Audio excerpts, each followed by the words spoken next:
জাতীয় নির্বাচনকে সামনে রেখে নানা সমীকরণে সক্রিয় ছোট ছোট রাজনৈতিক দলগুলো বিগত ১৬ বছরের পট পরিবর্তনের পর ত্রয়োদশ জাতীয় সংসদ নির্বাচনে ছোট দলগুলো জোট বেঁধে প্রার্থী নির্বাচনের অংশ নিতে উদ্যোগ গ্রহণ করেছে।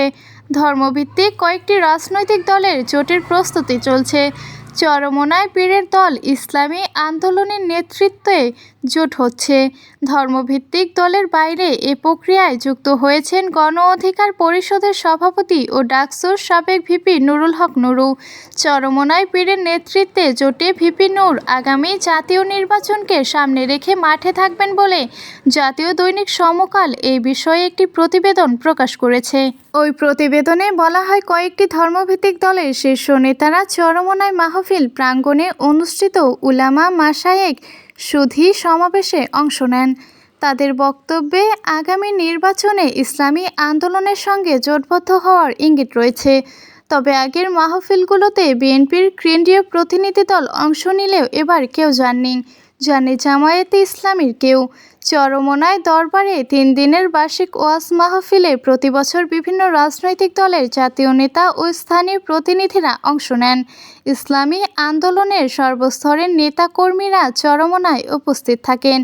তবে গত ৫ আগস্টের গণঅভ্যুত্থানের পর এবার মাহফিলের প্রেক্ষাপট ভিন্ন।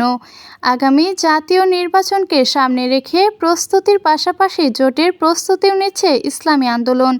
জানা গেছে, গণ অধিকারের সভাপতি নুরুল হক নুরু এই প্রথম চরমোনাই মাহফিলে অংশ নেন। সময় ওলামা মাশায়েখ সুধী সম্মেলনে গণ অধিকার পরিষদের সভাপতি নুরু বলেন, কোনো রাজনৈতিক দলকে প্রাধান্য দিয়ে অন্যদের অবজ্ঞা করা যাবে না।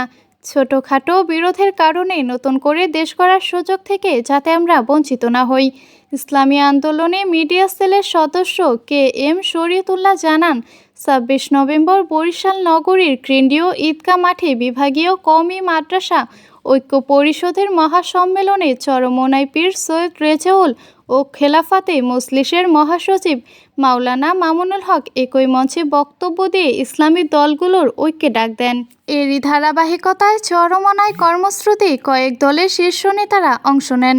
নুরুসহ অন্য দলের নেতাদের চরমোনায় উপস্থিতি হওয়া নির্বাচন ঐক্যের আভাস কিনা জানতে চাইলে ইসলামী আন্দোলন বাংলাদেশের মহাসচিব অধ্যক্ষ ইউনুস আহমেদ বলেন, সমমনাদের নিয়ে জোট গঠনের কার্যক্রম অনেক আগে থেকে শুরু করেছে।